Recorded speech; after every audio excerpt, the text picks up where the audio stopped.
Everyone in the restaurant saw the waitress smile that night, but no one saw what happened when a man in the black suit dragged her into the kitchen, unaware that the billionaire himself was watching every move.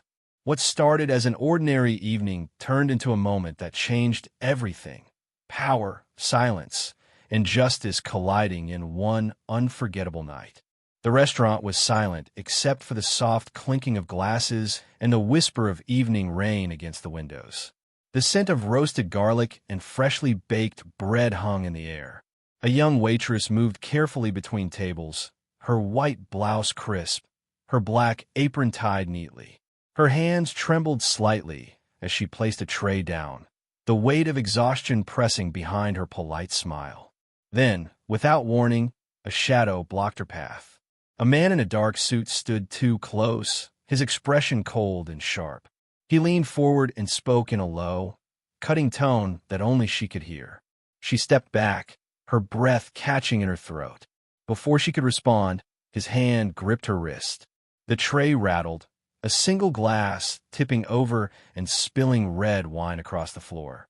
"Come with me," he said, his voice steady but forceful. He pulled her toward the kitchen door, his fingers firm around her arm. The room seemed to freeze. A few guests looked up, confused, but said nothing. The soft hum of the dining area faded as the door swung shut behind them.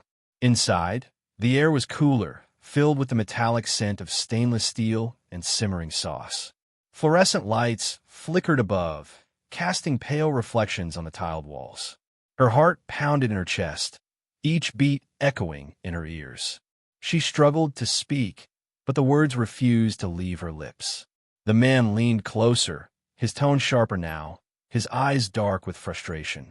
He did not notice the reflection on the glass door behind him. A tall figure stood there, silent, watching. The billionaire owner of the restaurant. The one man everyone feared to disappoint. He had seen everything. His jaw tightened, and his eyes darkened with quiet fury. The door handle turned slowly. The man in the black suit froze as the billionaire stepped inside. The cold silence of the kitchen grew heavier, every breath louder, sharper. The waitress looked from one to the other, confusion and relief crossing her face. The air between them felt electric, as if the walls themselves were holding their breath. The billionaire took a single step forward, his voice calm, yet filled with command. And in that instant, everything changed. The man in the black suit dropped his grip from the waitress's wrist as if the air itself had burned him. The billionaire's gaze did not waver. He stood still, a calm storm in an immaculate charcoal suit, his presence filling the room like gravity. The fluorescent lights glinted off his cufflinks, and the faint hum of the refrigerator was the only sound left between them. "Is there a problem?" the billionaire asked, his tone even, but with a weight that made the words feel like stone. The man in black hesitated, his face pale, his confidence leaking away like air from a punctured tire. "No, sir, there was a misunderstanding," he stammered, forcing a smile that did not reach his eyes. The waitress stepped back, clutching the edge of a counter for balance. Her pulse raced, but her voice remained silent. She felt the cold tiles beneath her shoes, the faint tremor in her fingers, the metallic scent of steel mixing with the heat of the stove. The billionaire's eyes flicked toward her, then back to the man. "A misunderstanding," he repeated slowly. His tone was quiet, dangerously quiet. The man swallowed, his throat tightening. She spilled wine on a guest," he said, his voice cracking slightly. "I was just trying to speak to her privately." The billionaire tilted his head, studying him. "And you thought dragging her by the arm was the best way to do that?" The words were soft, yet they cut through the air like a blade. The man in black opened his mouth, but no sound came. The billionaire stepped closer. For a moment, his shadow stretched across the floor, touching both of them, a reminder of power, silent but absolute. He turned his gaze to the waitress again. "Are you hurt?" he asked, his voice lowering to something almost gentle. She shook her head quickly, unable to meet his eyes. Her lips parted as if to speak, but her breath caught halfway. "I am fine, sir," she managed finally, her voice small but steady. The billionaire nodded once, his expression unreadable. Then he looked back at the man. "You are dismissed," he said. The man blinked. "Sir," I said. The billionaire repeated, "You are dismissed." Immediately, the silence that followed was sharp and absolute. The man's face drained of color. He tried to protest, his hands trembling slightly. "Please, sir, it was—" Now, the billionaire said, the single word striking with finality. The man hesitated only a moment before turning and walking out, his footsteps echoing down the narrow hallway until they disappeared beyond the swinging door. The waitress stood frozen, still gripping the counter. Her mind raced. Relief, fear, confusion, all twisting together in a knot she could not untangle. The billionaire exhaled slowly, breaking the silence. "Take a seat," he said, gesturing toward a small stool near the prep table. She hesitated but obeyed. The stool wobbled slightly under her weight, the metal legs creaking against the tiles. He poured a glass of water from the nearby dispenser and placed it gently in front of her. Her hands trembled as she took it, the glass cold against her palms. For a long moment, neither spoke. Steam rose from the pots behind her. A timer beeped somewhere in the distance. Finally, he said, "You should not have to deal with that here." She looked up, startled by the softness in his voice. "People forget," he continued, "that respect is not a favor. It is a rule." His words settled into the quiet like warm light. She stared at him, unsure what to say. I am sorry, sir," she said finally. "I did not mean to cause trouble." He shook his head slightly. "You did nothing wrong." His tone left no room for argument. For the first time, she noticed the tiredness behind his eyes. Not anger, but disappointment, the kind that sits deep inside a man who expects more from the world. "Do you know who that was?" he asked suddenly. She shook her head. "He was the new regional manager," the billionaire said. "And now he is gone." She blinked, surprised. "Because of me?" "Because of his choices," the billionaire corrected. "Not yours." He glanced toward the door, as if expecting someone to enter, but no one did. Then he turned back to her. "What is your name?" "Emma," she said softly. He nodded. "Emma." The way he spoke, it made her name sound heavier, more meaningful. "You work long hours, do you not?" She smiled faintly. "Everyone does, sir." "Not everyone works with grace under pressure," he replied. Her cheeks warmed slightly, and she looked down at her hands.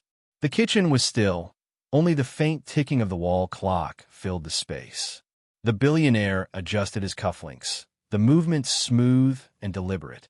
"You know," he said quietly, "I built this place from nothing. Brick by brick, night after night. I watch people come and go, make promises, break them, smile in the day, and whisper at night." He paused, eyes fixed on the gleaming steel counter. "But I never tolerate disrespect." The firmness in his voice returned, like the edge of storm. Emma nodded slowly, unsure whether to speak. He looked at her again, his gaze softer this time. "You handled yourself well," he said. "You stayed calm." "I was afraid," she admitted. "I did not know what to do." "Fear is natural," he replied. "But control is rare." For a moment, their eyes met, and in that stillness, she sensed something unexpected. Empathy. He turned toward the door. "I will have someone walk you home," he said. "That is not necessary," she replied quickly. "I can manage." He paused, looking back. "It is not a request," he said simply. Then he left, the sound of his footsteps fading into the corridor. Emma sat there, the water untouched, her thoughts a blur. The hum of the kitchen returned, but everything felt different, quieter, safer, yet filled with questions. She stared at the door he had walked through, trying to understand why a man like him would step in for someone like her. She rose slowly, her body still tense from the encounter. Her reflection stared back at her in the polished steel, pale, tired, but alive. Outside the kitchen, the restaurant's calm rhythm had returned. Soft jazz played from the speakers, and the guests continued their quiet conversations, unaware of what had unfolded just a few steps away. But upstairs, in a corner office overlooking the city, the billionaire sat alone at his desk. The night spread beyond the glass windows, rain tapping softly against the pane. He replayed the scene in his mind, the fear in her eyes, the grip on her arm, the silence of the room. He had seen many things in his life, but something about this moment unsettled him more than he expected. He leaned back, closing his eyes for a moment. Power was not meant to be loud, he thought. It was meant to protect. And tonight, for the first time in a long while, he felt like he had used it for something that mattered. Downstairs, Emma gathered her things quietly. She felt the weight of the night lift, replaced by something she could not quite name. Gratitude, perhaps, or disbelief. She stepped outside into the cool rain, the city lights blurring in the wet pavement. A black car idled at the curb. The driver stepped out, holding an umbrella. "Miss Emma." She nodded. "Sir asked me to take you home," he said. She hesitated for a moment, then climbed inside. As the car pulled away, she looked back at the restaurant's glowing windows, the place that had been her daily struggle and, tonight, her unexpected turning point. The rain whispered against the glass, and she closed her eyes. In her mind, the scene replayed, not the fear, but the voice that broke the silence. Calm, steady, unshakable. The night had not ended the way she expected, but something told her this was only the beginning. The car glided through the rain-soaked streets, its headlights cutting soft lines of gold through the mist. Emma leaned her head against the window, the cool glass calming her heated thoughts. Raindrops chased each other down the pane like fleeting memories she could not quite catch. The city outside was quiet, alive only with the hum of tires and the occasional flicker of a street lamp. Her heart still beat faster than normal, though the danger was gone. Every detail of the kitchen moment replayed in her mind, the grip, the fear, and then that calm voice that changed everything. She could still see his face, composed, unreadable, yet filled with something more than authority. For the first time, she realized how deeply silence could speak. The driver said nothing, keeping his eyes on the road. The faint scent of leather filled the car, mixing with the clean rain air that slipped through the slightly open window. It felt strange, to be safe, to be seen. She had spent months blending into the background, unnoticed by guests and managers alike. But tonight, she had been pulled into a story she never asked for and rescued by someone she never expected to even look her way. The car slowed in front of her apartment building, a small, aging structure tucked between two brighter towers. The driver stepped out quickly, opening the umbrella and door before she could protest. "Thank you," she said softly. He nodded. "Sir said to make sure you reach safely." His tone was professional, but there was warmth in his politeness. She stepped under the umbrella, the rain pattering softly on the fabric above her. When they reached the entrance, she turned back. "Please tell him, thank you," she said. "I will," the driver replied before returning to the car. The taillights disappeared into the distance, swallowed by the curtain of rain. Emma entered the dim hallway of her building, her shoes leaving faint wet prints on the cracked tiles. The old elevator groaned as she pressed the button, and the metallic doors creaked open reluctantly. Inside her apartment, the air was cool and still. She set her bag down and sat on the couch, staring at her hands. They still trembled slightly, not from fear now, but from the weight of everything that had happened. The silence around her felt heavier than usual. She turned on the small lamp beside her, its warm glow softening the shadows on the walls. A cup of tea sat forgotten on the counter from that morning, cold now but somehow grounding. She wrapped her hands around it, seeking comfort in its familiar presence. For a moment, she allowed herself to breathe. It had all happened so quickly, the noise, the confrontation, the sudden intervention. But beneath the chaos, she could not shake the image of his eyes, steady, calculating, yet oddly kind. She wondered why a man of such status would notice someone like her at all. The thought lingered longer than she expected. Outside, the rain softened to a drizzle, and the hum of the city faded into the background. She glanced at the small clock on her shelf, just past midnight. She should have been asleep, but her mind refused to rest. Something had changed. She did not know what it was yet, but she felt it deep within her, a shift, subtle yet undeniable. Meanwhile, across the city, in a high-rise that touched the edge of the clouds, the billionaire sat in his private office once again. The The city lights glimmered below like a sea of moving stars. His phone vibrated softly on the desk. He ignored it. His thoughts were elsewhere, back in that kitchen, in the startled eyes of the woman who had looked both fragile and unyielding. He had seen fear before, countless times in boardrooms and meetings. But this was different. There was something unsettling about the quiet strength she carried, the kind of strength that survived in silence, not by power. He stood and walked to the window, his reflection merging with the cityscape beyond. His empire stretched across the skyline. Hotels, restaurants, entire towers bearing his name. He had everything most people dreamed of, and yet tonight, it all felt strangely hollow. He picked up the phone, dialed a number, and waited. After a moment, a voice answered. "Yes, sir. Give me the report on the incident," he said. "Everything. The staff files, the security footage." "Yes, sir." He ended the call and stood there, staring at the raindrops running down the glass. He was not sure why he cared so much. Maybe it was because he had once promised himself that his empire would never resemble the places he escaped from, the ones where silence meant suffering. He had built his success on discipline, fairness, and respect. And tonight, he had seen that fragile promise nearly broken, not by a mistake, but by cruelty disguised as authority. That thought stayed with him long after the rain stopped. The next morning arrived pale and quiet. Emma woke to the soft light filtering through thin curtains.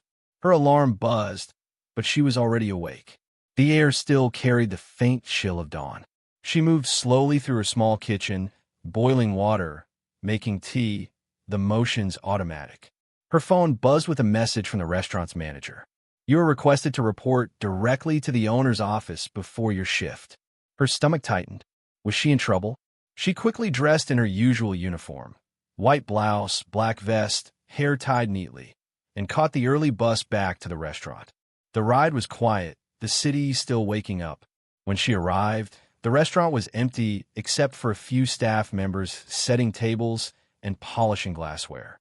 She walked past them, her heart pounding. The secretary outside the office looked up and nodded politely. "You can go in," she said. Emma hesitated, then pushed the door open. The billionaire stood by the window again, hands clasped behind his back. He turned slightly as she entered. "Good morning, Emma," he said. His voice was calm, as always. "Good morning, sir," she replied, her tone respectful but unsure. He gestured toward a seat. "Please sit."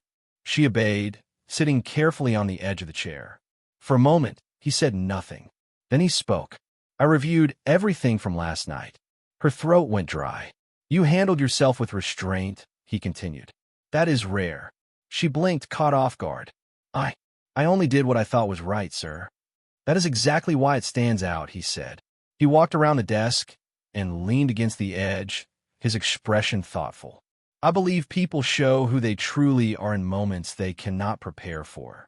Emma nodded slowly, not sure how to respond. He continued, "You work hard. You stay late. You do not complain. People notice that. I noticed that." Her eyes widened slightly. "I would like to offer you a position," he said finally. "Something better than waiting tables." Her breath caught. "Sir, a position in guest relations," he explained. "Training will be provided.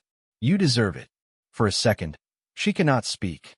It felt unreal, as if the chaos of one night had somehow opened a door she never knew existed. "Thank you, sir," she managed, her voice barely above a whisper. "You earned it," he said simply. Their eyes met again, that same stillness filling the space.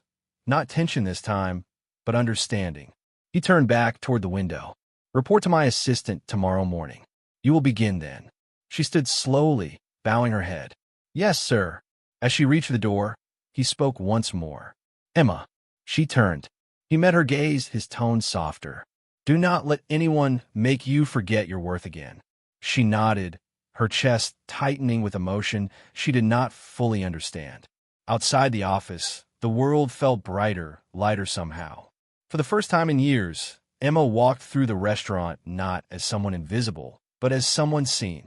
The rain had stopped, the air was clear, and sunlight spilled through the glass like a quiet promise of change. And somewhere high above the city, The billionaire watched the morning unfold, a faint smile crossing his face, not of victory, but of peace. Because sometimes true power was not in commanding the world. It was in choosing to protect it. Ending section, a graceful close. Days passed, and the rhythm of the restaurant slowly returned to its familiar hum. But for Emma, everything felt subtly different. Every sound, every scent, every passing moment. The weight that once clung to her steps had lifted. She no longer moved like a shadow in the corners. She walked with quiet confidence, knowing her worth had finally been seen. Her new position began that following week. The uniform was different, tailored, elegant, yet the same humble grace lingered in the way she greeted guests, the way she noticed small details others ignored. She was no longer the waitress who trembled under pressure. She had become someone who carried herself with strength born from kindness. The billionaire, meanwhile, returned to his empire. Meetings, negotiations, flights that blurred across time zones. But every evening, as he reviewed the restaurant reports, his eyes paused on one line, her name. He never spoke of that night again. He did not need to. What happened in that kitchen had already rewritten more than either of them realized. One evening, weeks later, the restaurant hosted a charity dinner. The chandeliers glowed like soft fire, and laughter floated through the air like music. Emma moved between guests with ease, her calm composure earning quiet admiration. When the event ended and the last guest departed, she turned to find him standing near the window, watching the rain begin again outside. Their eyes met. For a moment, silence filled the space between them. Not awkward, not uncertain, just peaceful. "You have done well," he said simply. "Thank you," she replied. "You gave me a chance." He shook his head slightly. "You created the chance. I only noticed." A soft smile touched her lips. "Still," she said, "I will always be grateful." He looked at her, truly looked, and something in his expression softened. "Keep that grace, Emma," he said quietly. "It will carry you further than power ever could." She nodded, her heart full. Outside, the rain continued its gentle rhythm, washing the city in silver light. Emma turned to watch it, realizing that sometimes life changed not through noise or chaos, but through moments of still courage, seen by those who chose to care. As she walked out into the night, the city lights reflected in every puddle like small, living stars. The air smelled clean again, alive with promise. And somewhere above, the billionaire watched her go, not as an employer watching an employee, but as a man reminded that compassion was not weakness. It was the quiet strength that built everything worth keeping. The rain fell softly, the city breathed, and the night, for once, ended in peace.